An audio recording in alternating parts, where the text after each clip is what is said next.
Përplasja pas Grande Fratello. Çfarë ndodhi mbrëm me Sedi dhe Dolces?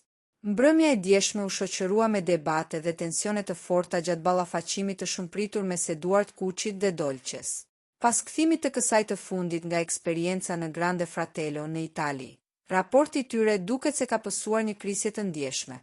Molla e sherrit u bën deklaratat e Dolces brenda shtëpisë në Itali, ku ajo la të kuptohej se ishte single dhe nuk kishte asnjë lidhje jashtë. Kjo solli një reagim të menjëhershëm nga Edi, i cili kërkoi shpjegime për sjelljen e saj.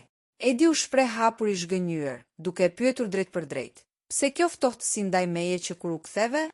Ajo pretendoi se ftohtësia ishte reciproke. Ndonë se njerëzit i kishin thënë se Edi kishte qarë për të, ajo u shpreh se nuk e ka ndjerë praninë e tij pas rikthimit. Ishte thjesht një njohje, lidhur me faktin që e mohoi Edi në Itali.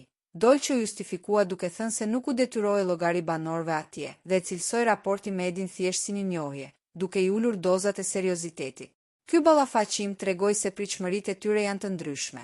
Edi po kërkon llogari për ndjenjat, ndërsa Dolce po përpiqet të minimizojë rëndësinë e raportit të tyre para dhe gjatë qëndrimit në Itali.